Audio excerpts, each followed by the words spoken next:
Hello Libra, thank you for joining me for your weekly forecast for week commencing the 23rd of April.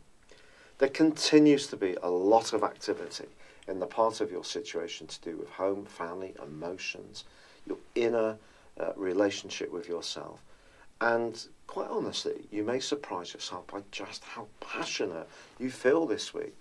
Because you're an air sign and inherently logical, you balance things. Obviously, that's the icon that influences your zodiac sign.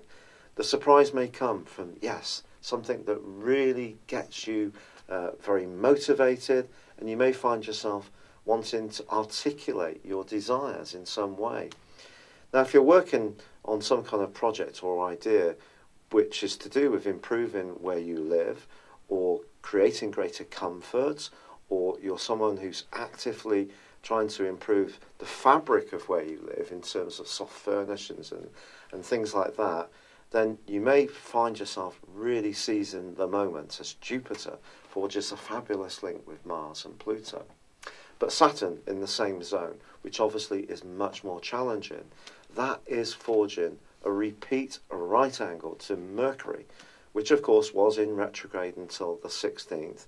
Saturn's now tracking backwards, so the two are meeting again, and it's going on all this week. This is potentially an aspect which could cause some tensions around a close relationship. Certainly make you think whether your needs are being met. For example, are you in a kind of personal partnership where there's a degree of nurturing or sensitivity? If there is, this aspect could slide by. If you're in a very supportive family unit, I don't think you're going to get the sharp end of this either. You're going to be much more in a flourish mode, perhaps learning much more about yourself, personal development, and your own deepest needs for tranquility, peace, and serenity. But if you are in an environment where things are more challenging, people are not very sensitive, they don't get you as much as you get them, that could prove to be very frustrating. However, the Sun, for its part, is asking you to get beneath the surface, to get down deeper. And after all, Pluto is all about that too. So that's operating in the emotional part of your scope. The Sun, it's much more to do with what you share with others, but also to do, in a more practical sense, with money and finance. And the Sun is actually forging a really positive link with Saturn this week. So if there is something evolving around where you live, some kind of renovation, or you're moving somewhere bigger and better, or downsizing to somewhere that suits your needs, then this can work well for you. But some kind of movement is, I think, very likely.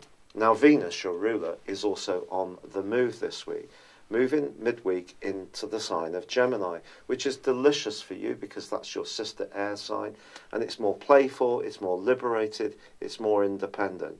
But it has been in a very passionate part of your scope, of course, in recent times.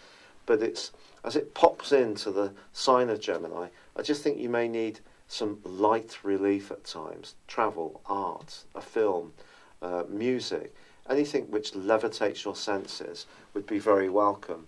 Because it has, without doubt, so far this year, been a very intense time. Intense in a positive way, because you're becoming more aware of the need for security and foundations, but intense if those foundations of security are not quite as you want them, and you need to change them. So that's the nub for us all. I, of course, have a Libra ascendant, so this is affecting me very much too. So that's the news for this week. I would love it if you would like or comment on this video, or if you've yet to do so, subscribe to my channel. But for now, good luck, and thank you for joining me. Thank you for joining me. If you'd like to know more, please visit my website at www.patrickarundell.com or download my free app in iOS, Google or Facebook at www.horoscope-ace.com. Thanks and goodbye.